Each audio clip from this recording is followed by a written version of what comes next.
Alhamdulillah, wasyukurillah, wa la hawla wa la quwwata illa billah. Wassalatu wassalamu ala sayyidina Muhammad ibn Abdillah wa ala alihi wa ashabihi wa man wala amma ba'du. Alhamdulillah, pada malam hari ini kita masih dapat meluangkan waktu untuk silaturahim.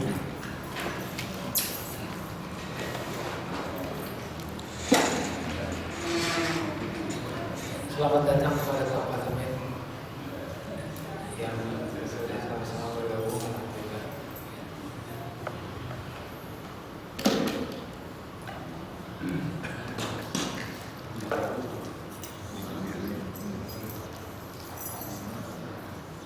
Di sini kita kayak nonton film Pak.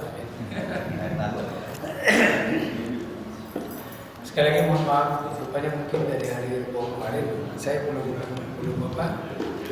belum pulih sekali ininya. Lagi manja di tenggorokan. Kita kemarin membahas tentang bab tobat ya. Ada beberapa slide yang akan kita review dulu sebelum kita melanjutkan masalah tobat.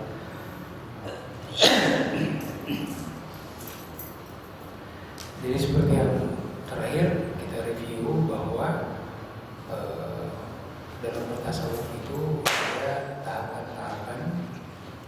Di antara tahapannya yang sudah kemarin kita sampaikan adalah yang pertama kali yang menjadi fundamental daripada tasawuf ketika orang sudah mulai masuk ke dalam sebuah lingkup tasawuf, suhbahnya tasawuf adalah tobat. Tobat itu merupakan pintu daripada sebuah kegiatan di mana orang sudah mulai masuk ke dalam komunitas tasawuf, ya tobat. Kemudian yang kedua adalah muhasabah atau introspeksi. Kemudian yang ketiga adalah khauf. Khauf dengan roja itu sebenarnya selalu seiring. Khauf itu artinya adalah selalu membangun rasa takut dan khawatir. Roja itu artinya adalah optimis. Jadi walaupun kita ini takut, apakah amal ibadah kita ini diterima atau tidak, apakah sholat kita ini diterima atau tidak, apakah kita ini mau masuk neraka aja lama atau tidak, tapi kita tetap harus membangun rasa optimis. Khauf dan roja ini sebenarnya merupakan manifestasi daripada sifat-sifat Allah yang menjadi bagian daripada perasaan manusia. Allah itu syadidul iqab, Allah itu al-muntaqim, Allah itu adalah yang maha yang maha keras dalam memberikan balasan. Allah pun pendendam kepada hamba-hambanya. Jadi sebenarnya itu adalah bagian daripada sifat-sifat Allah yang harus kita khawatiri. Tetapi kita juga tetap harus membangun optimisme, yaitu roja. Karena Allah pun memiliki sifat-sifat yang maha baiknya juga, maha rahman, maha rahim, Ghafur, maha pengampun, Razzaq, maha pemberi rezeki dan lain sebagainya. Nah, jadi kalau diibaratkan dalam tasawuf itu, orang itu dalam beribadah itu harus memiliki dua sayap. Sayap kanan itu adalah khauf, sayap kiri adalah roja. Kalau kita dalam beribadah terlalu khauf, terlalu takut terus-menerus, maka yang ada kita nggak pernah keluar dari masjid. Yang ada kita ini seperti para pendeta, nggak pernah keluar dari gereja, nggak pernah mencari yang namanya kemaslahatan dunia, nggak pernah berkeluarga.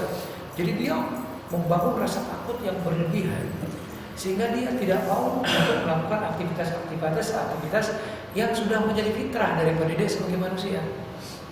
Tapi kita juga tidak boleh terlalu optimis, seolah-olah dengan kesalahan kita masuk surga. Maka Imam Ghazali memperingatkan bahwa ada satu kesombongan yang paling berat hukumannya. Itu bukan kesombongan orang harta karena hartanya, tapi kesombongan orang yang alim karena kealimannya. Nah, ini adalah orang yang super optimis, sehingga dia menganggap dirinya itu maksum seperti Nabi. Nah, kita harus membangun keduanya secara seimbang. Kalau kita selalu membangun keduanya secara seimbang, itu kehidupan itu jadi enak, jadi balance. Kita bisa terbang. Nah, itu yang namanya khauf dengan roja. Khauf itu rasa takut, roja itu rasa optimis. Senantiasa harus mengiringi setiap aktivitas kita, baik itu dalam ibadah maupun muamalah. Kemudian siddiq itu bersikap jujur, karena semua yang kita lakukan di atas dari mulai taubat, muhasabah, khauf dan lain sebagainya tanpa diiringi kejujuran itu musnah semua.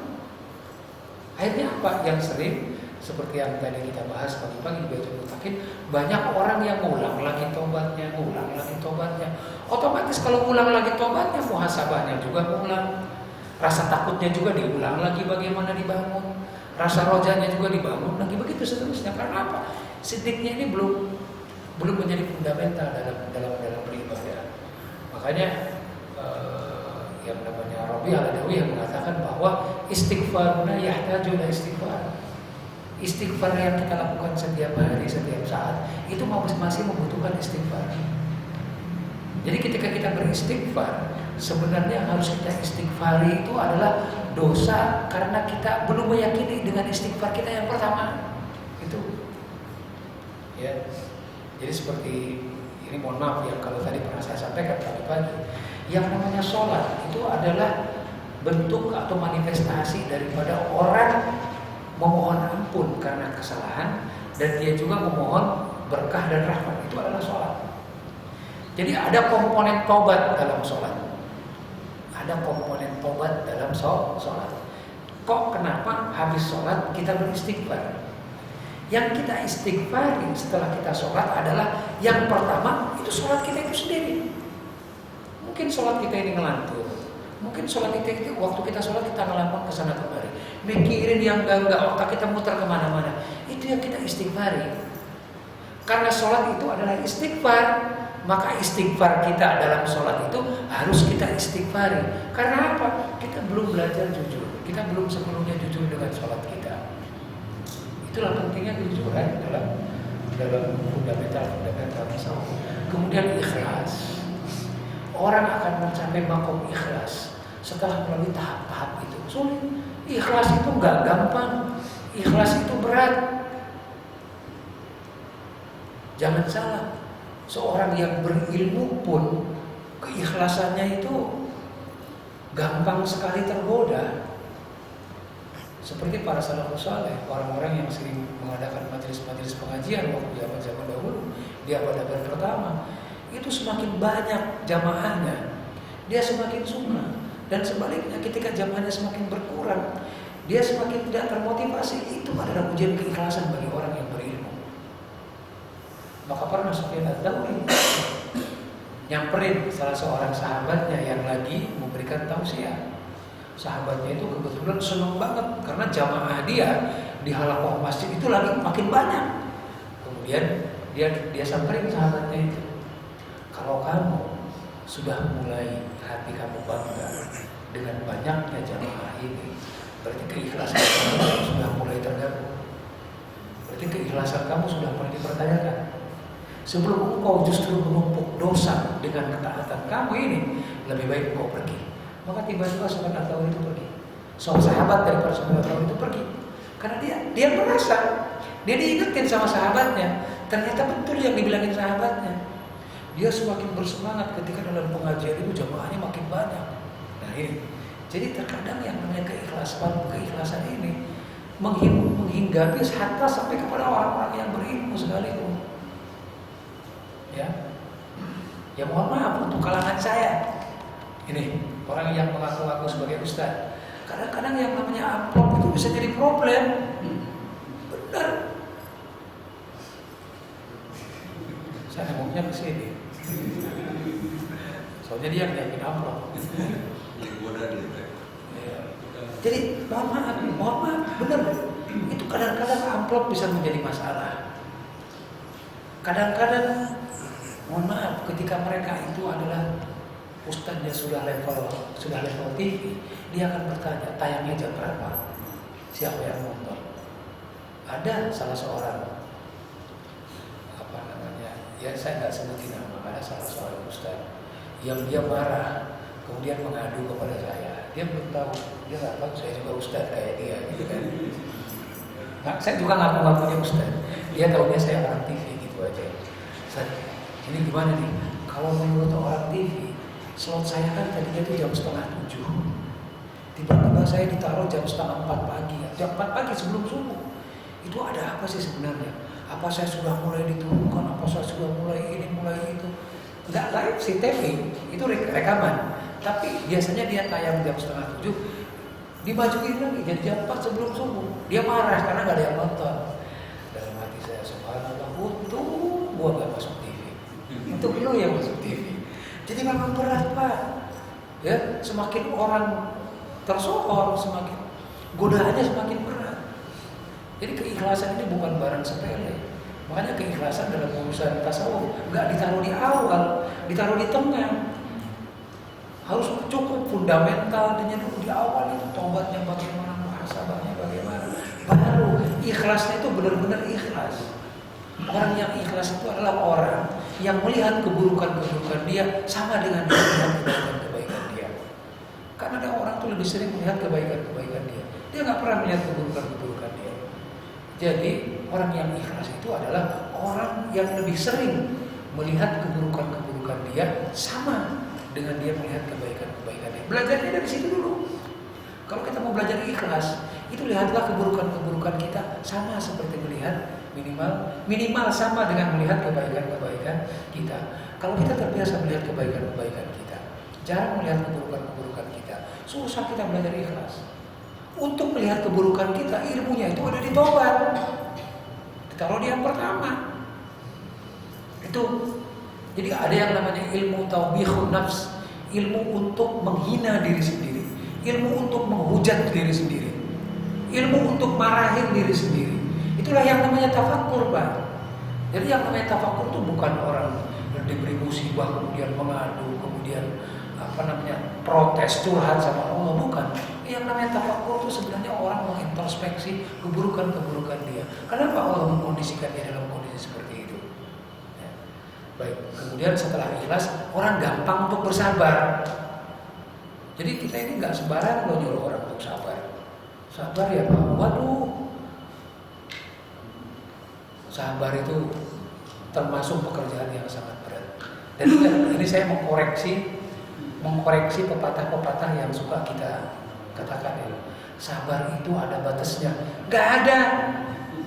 Dalam agama sabar itu gak ada batasnya. Ketika orang sudah sampai kepada batas kesabaran, berarti dia sudah tidak sabar. Yang namanya sabar itu tak berbatas.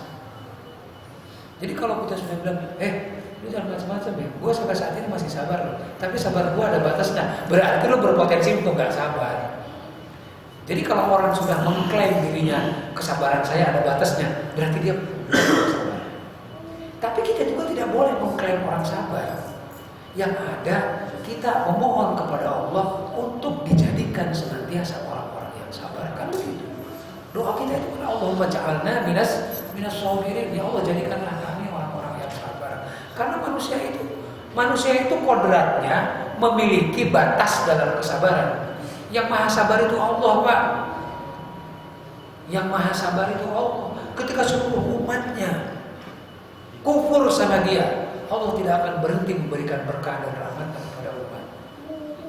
Betapa orang itu semakin jauh dari Allah, betapa orang itu semakin mengkhianati Allah, tapi Allah kadang-kadang tidak mengurangi sedikit pun rezekinya. Gimana kan sabar? Coba kalau kita sama anak sendiri aja, anak kita ini protes aja sedikit, bukan protes, nakal aja sama kita udah langsung kasih hukuman, uang jajannya dikurangi lah, jatah nonton TV-nya dikurangi lah, begitu. Allah itu ketika dikhianati sama hambanya gak kehilangan kesabaran. Makanya Allah maha sabar.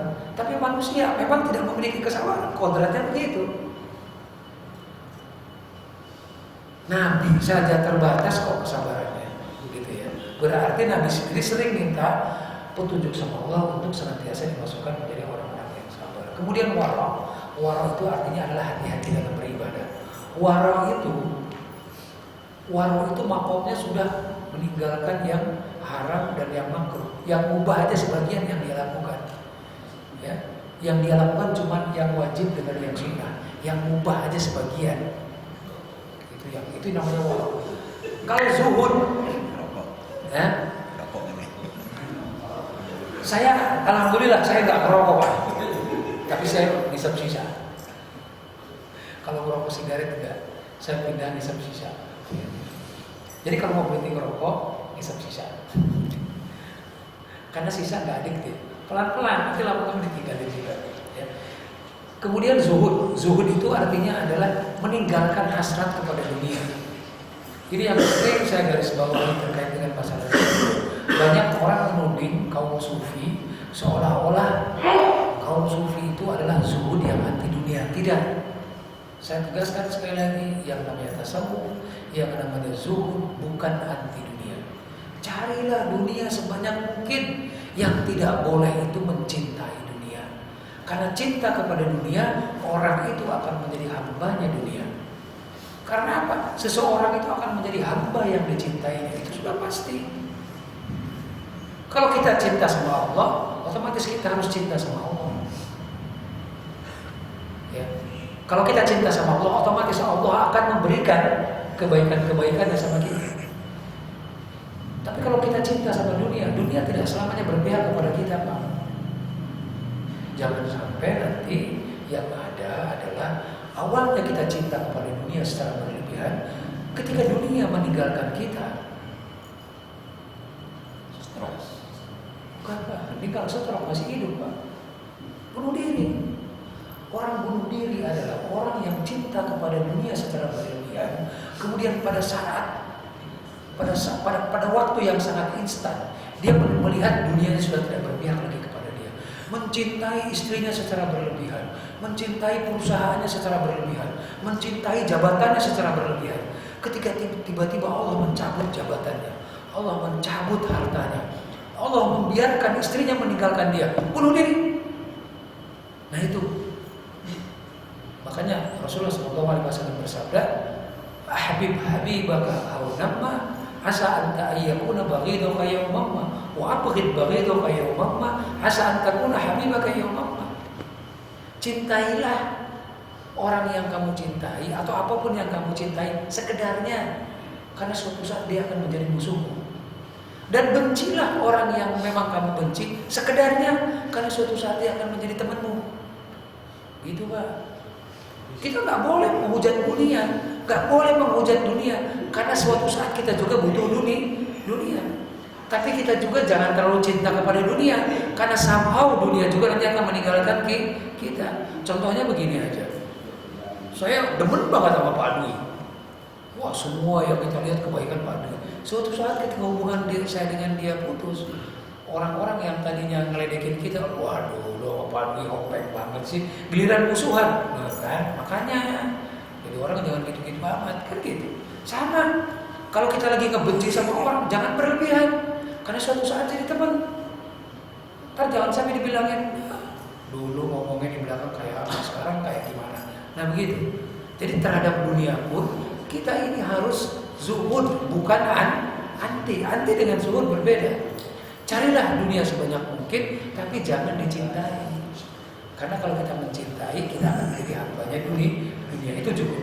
Kemudian yang berikutnya adalah ridho. Ridho itu otomatis. Ridho itu artinya apa? Kita ini benar-benar memasrahkan setiap apapun ketentuan Allah kepada kita. Kemudian baru bertawakal. Bertawakal itu apa, Pak? Bertawakal itu adalah menyerahkan kepada Allah. Wakalai wakilu tawkil. Wakal itu artinya mewakilkan.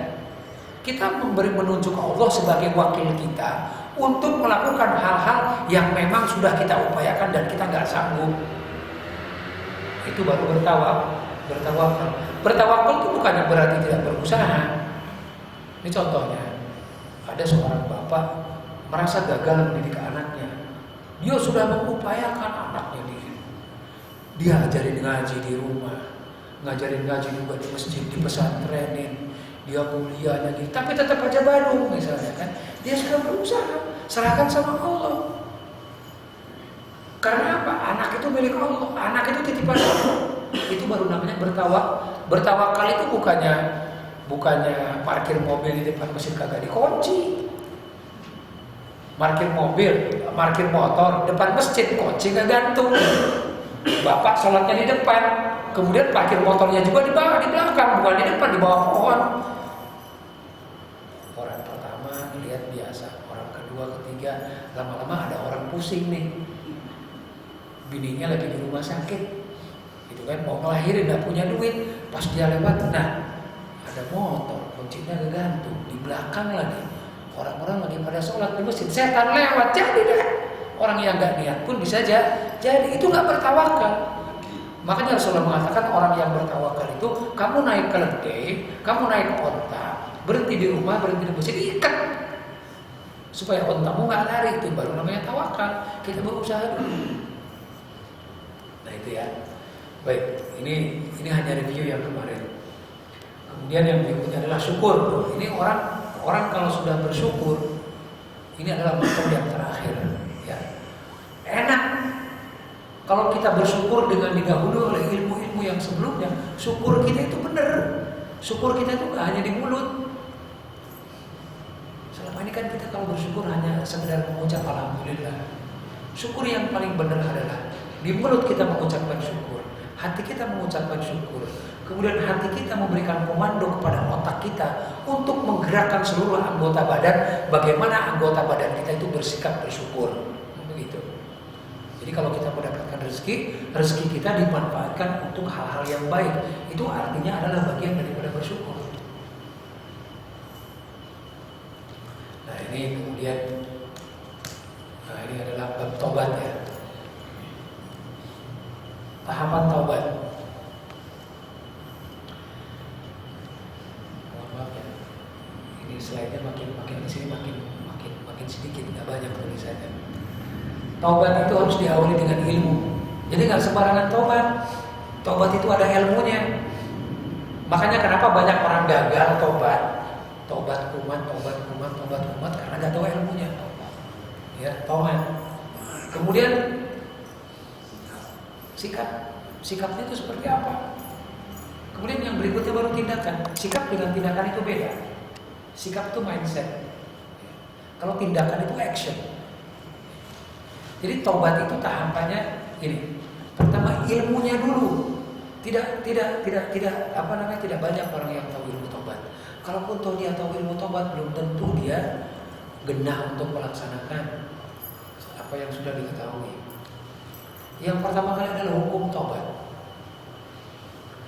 Kita harus tahu hukum daripada taubat atau yang terkait dengan yang namanya taubat. Sebelum kita bicara masalah hukum, tapi saya tidak masukkan ke dalam terminologi di sini, ke dalam tulis di sini. Itu terminologi taubat. Taubat itu dalam bahasa Arab artinya adalah roja'a yarji'u. Artinya adalah kembali.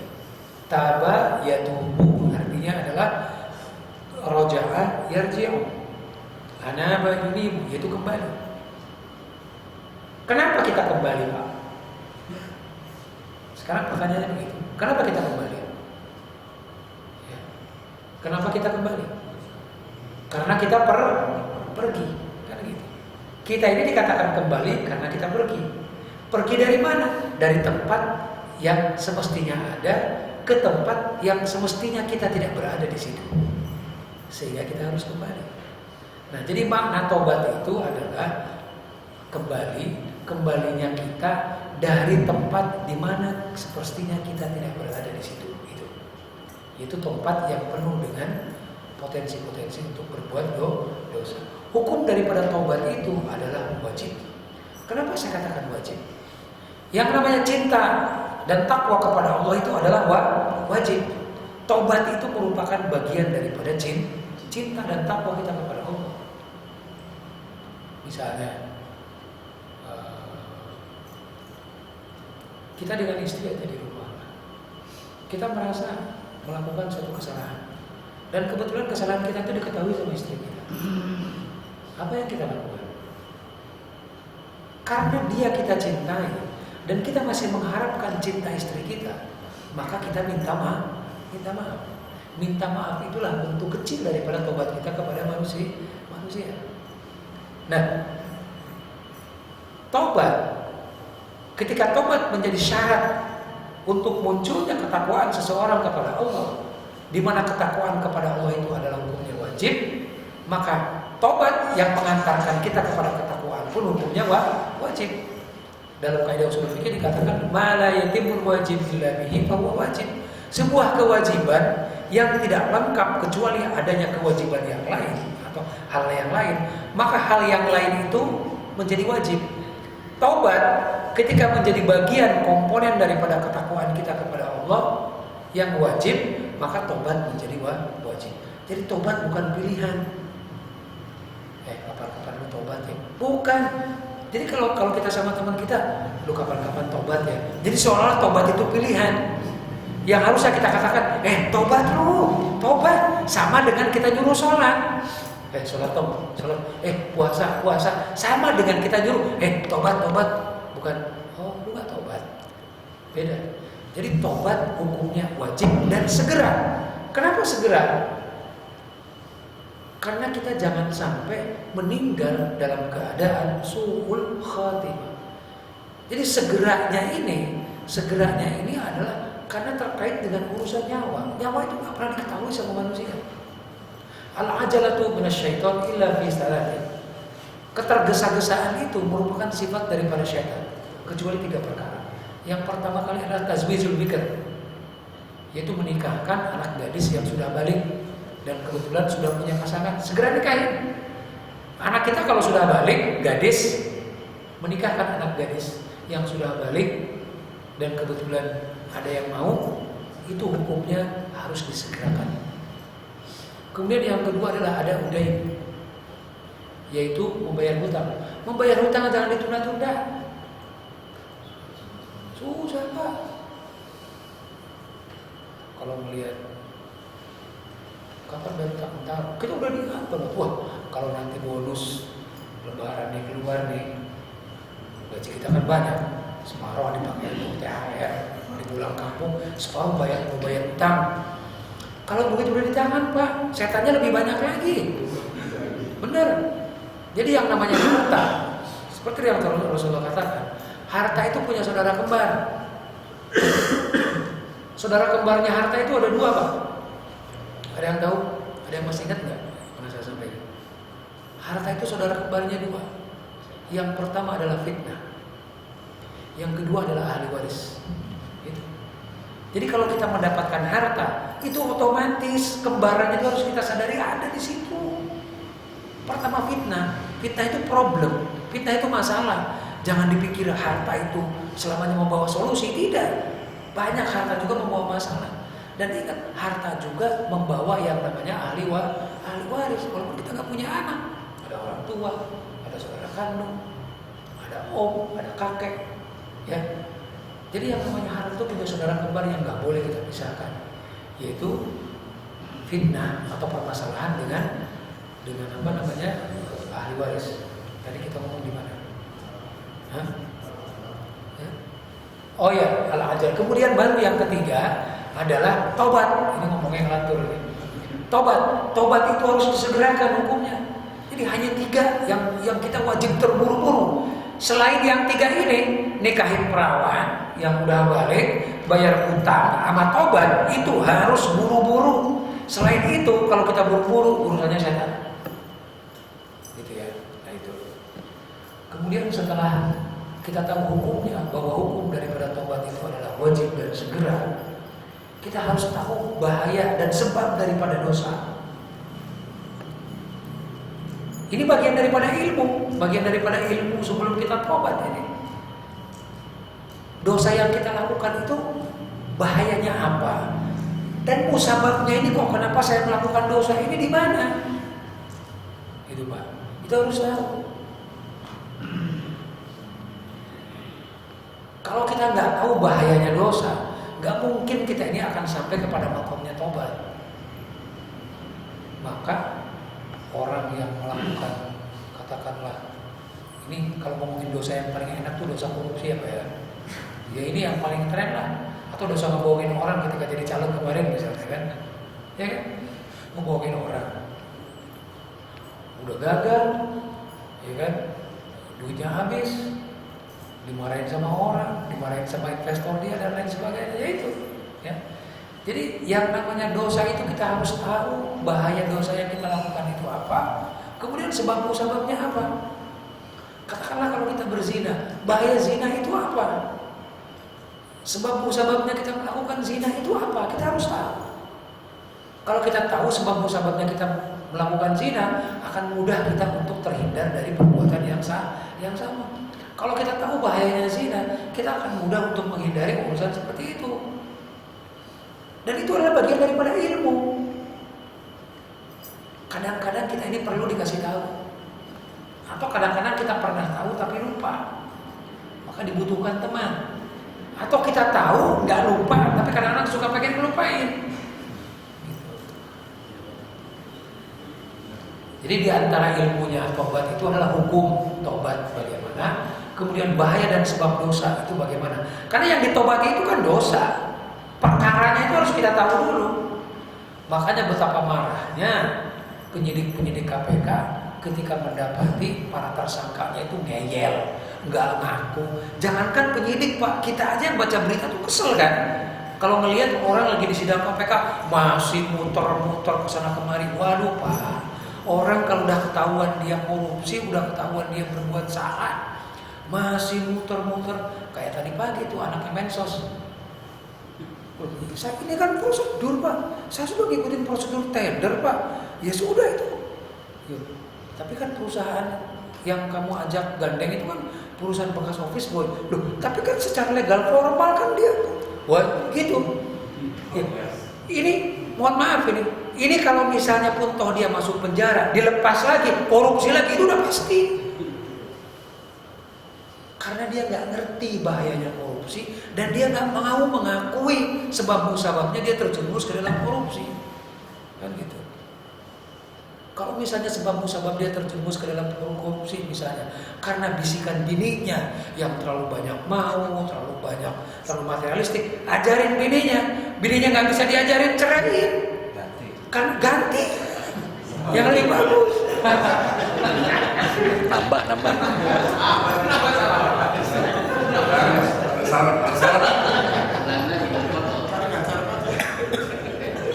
Oh, ini contoh yang enak ya. Kalau kita jangan nyalahin ke bini Pak, kadang-kadang kita juga. Ini misal kita ini soleh semua, saya yakin soleh semua. Selama ini kok ternyata kalau kita berbuat dosa tuh gara-gara bini, dibisikin bininya mulu. Ajarin bininya, nggak mau diajarin, putus, udah cari bini yang lain.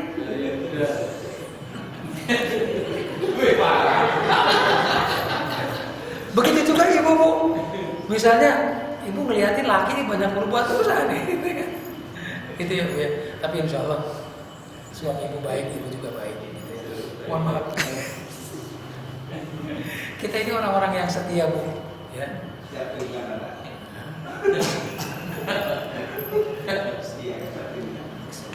Orang gini Pak, ini kata orang, bercanda, jangan mesti kalau bercanda.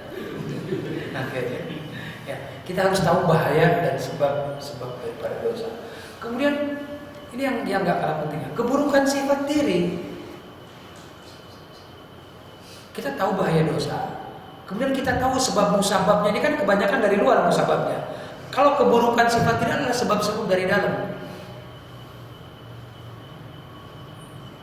Saya lupa apakah pernah saya menyampaikan di sini, mudah-mudahan pernah. Ada 4 sifat bawaan dosa, 4 sifat bawaan manusia, yaitu sifat rububiyah, sifat-sifat ketuhanan. Setiap orang itu memiliki sifat-sifat ketuhanan, sifat sombong, sifat takabur, sifat ingin dipuji, sifat ingin disebut, sifat ingin difasilitasi dan lain-lain. Itu adalah sifat rububiyah, sifat-sifat kesombongan, sifat-sifat ketuhanan. Setiap orang tuh punya sifat itu, cuman kadarnya berlainan. Ada yang kebangetan, ada juga yang kadang-kadang muncul, gitu kan. Ini yang sifat rububiyahnya yang jarang muncul, biasanya yang di kantornya itu ya levelnya di bawah, karena ya dia disuruh-suruh mulu di kantornya. Tapi kalau di kantornya kebiasaan jadi bos, sifat rububiyahnya pun gede. Dia bawa tuh kebosannya ke rumahnya, ke RT-nya, ke RW-nya. Ya, dalam kumpulan sesama alumni sekolahnya juga dia tetap pengen dipanggil bos. Nah ini sifat-sifat rububiyah setiap orang tuh ada, cuman kadarnya berlainan. Kemudian yang kedua adalah sifat syaitoniyah. Sifat syaitoniyah itu iri, dengki, hasut, senang melihat orang susah, susah melihat orang senang. Ini sifat syaitoniyah. Kemudian yang ketiga adalah sifat bahimiyah, sifat-sifat kebinatangan.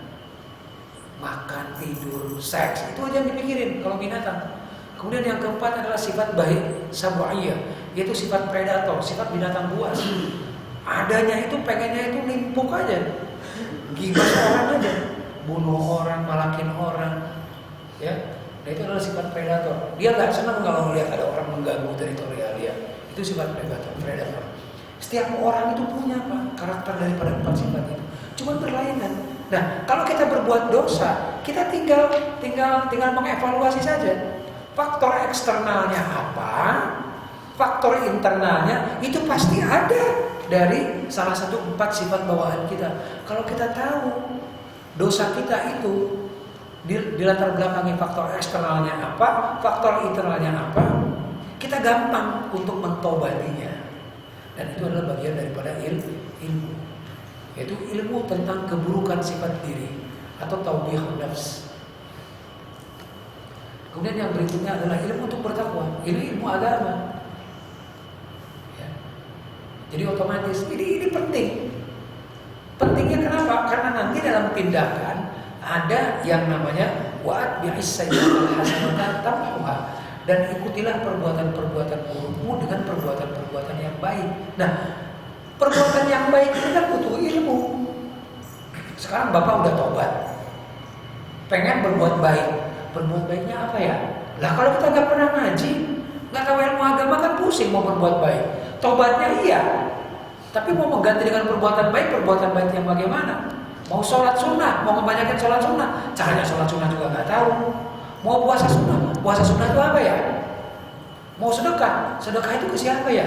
Berapa jumlahnya? Bingung. Maka termasuk ilmu daripada syarat-syarat sebelum bertobat adalah ilmu tentang agama pun harus cukup kita kuasai. Sehingga setelah kita melakukan tobat untuk menutupi keburukan-keburukan dengan kebaikan-kebaikan dan amal soleh, kita tahu kalau ibadah apa yang harus kita lakukan dalam ibadah kita.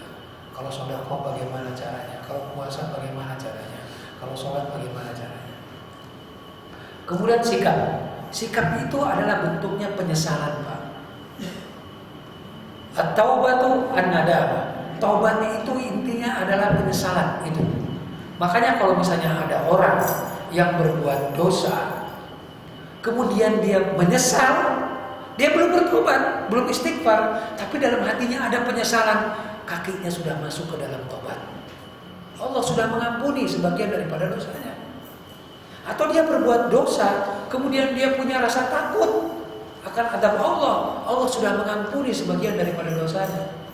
Malaikat tinggal mencatat sebagian dia dosa yang lain diistighfari enggak, ditobati enggak. Tapi rasa takut dia setelah dia berbuat dosa, rasa malu dia setelah dia berbuat dosa, menyesal dia setelah dia berbuat dosa, walaupun belum masalah tobat, walaupun belum istighfar, Allah sudah mengampuni. Jadi yang namanya penyesalan itu adalah rohnya tobat. Kalau dalam hadis yang lain analoginya al-hajju arafah. Inti daripada haji adalah arafah. Orang kalau tidak wukuf di arafah, hajinya tidak sah. Yang namanya melempar jumroh, yang namanya tawaf, yang namanya sa'i, yang namanya mabit itu bisa dibadalkan. Tapi wukuf di arafah tidak bisa. Sehingga orang yang megap-megap mau mati itu wajib untuk wukuf di arafah, dibawa sama ambulan. Itu adalah hadis yang mengatakan al-hajju arafah. Inti daripada haji adalah arafah. Maka hadis yang lain ketika mengatakan an-nadamatu taubah, penyesalan adalah tobat. Jadi inti daripada penyesalan itu tobat. Tobat yang tidak diiringi dengan penyesalan tidak ada artinya dan tidak pernah diterima.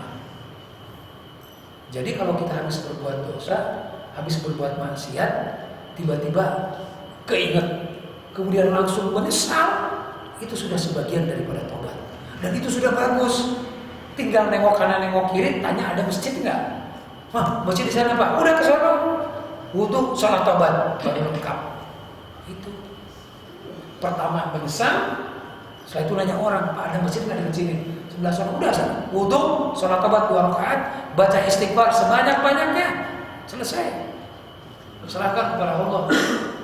Tapi dia awali dulu dengan penyesalan.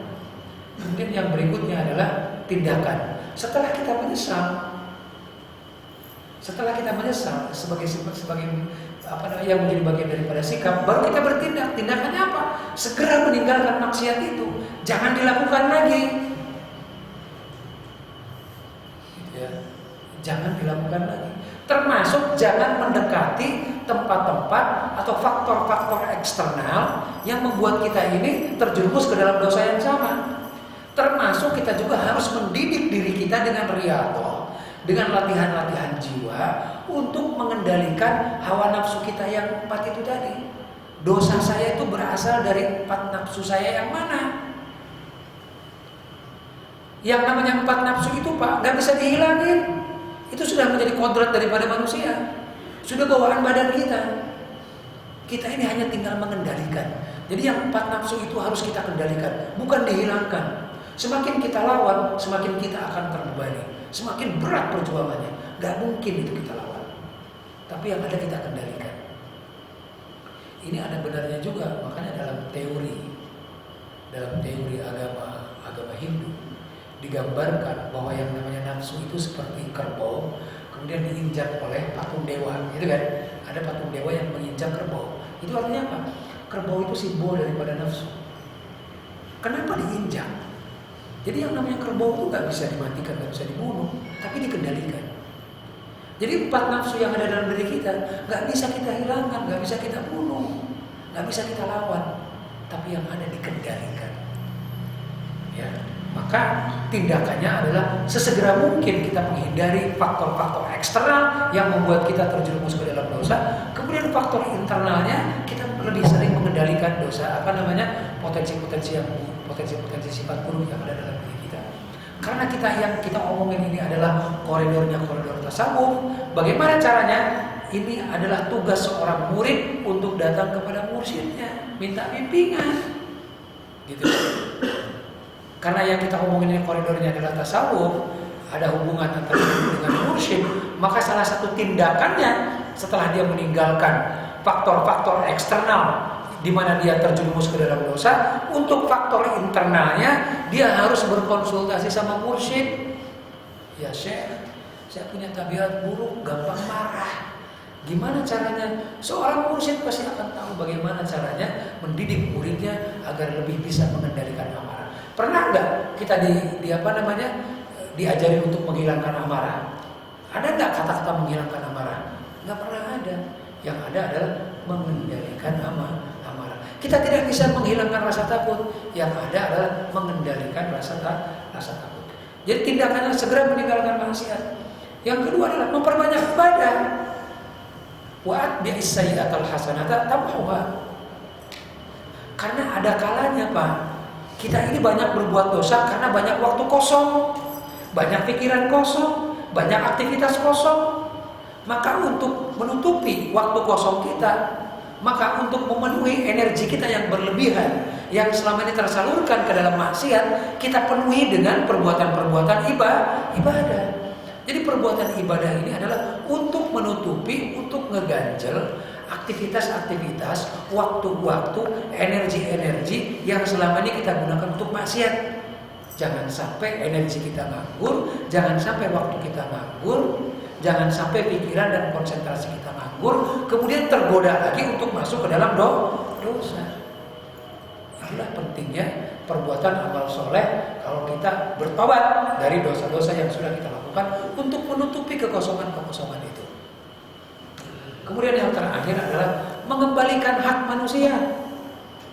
Kalau dosanya kepada orang, kalau dosa kepada Allah cukup sampai memperbanyak ibadah Pak. Kalau dosa kita kepada Allah cukup sampai memperbanyak ibadah. Tapi kalau dosa kita sama manusia, kita harus mengembalikan haknya. Minimal kita minta maaf. Kalau kita mengambil harta dia, kembalikan harta dia. Kalau kita nyolong duit dia, kita kembalikan duit dia.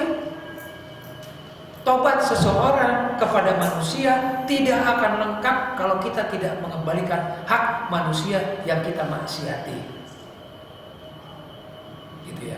Jadi kita minta kehalalan dia, kita minta diridhoi. Maka tahapan yang 1, 2, 3, 4, 5, 6 itu kalau dosanya kita kepada manusia, tapi kita tidak minta maaf, kita tidak mengembalikan haknya, maka yang tahap 1 sampai 6 itu akan hilang. Dan artinya Jadi yang terakhir itu ketika terkait dengan dosa kepada manusia, kita harus minta maaf. Momentumnya pas, kita mau bulan puasa, mau Ramadan, ya. Hanya kalau pada Tuhan kita harus berbanyak beribadah, pada manusia kita harus minta maaf. Pada hewan kita Hewan. kita nyalain hewan nih, gimana? Banyak orang, mohon maaf, banyak orang yang menjadi penyayang binatang setelah sebelumnya dia menjadi penganiaya binatang. Maka dia harus mencintai hewan itu, Pak. Kalau hewan itu masih hidup dan sakit, bawa ke dokter.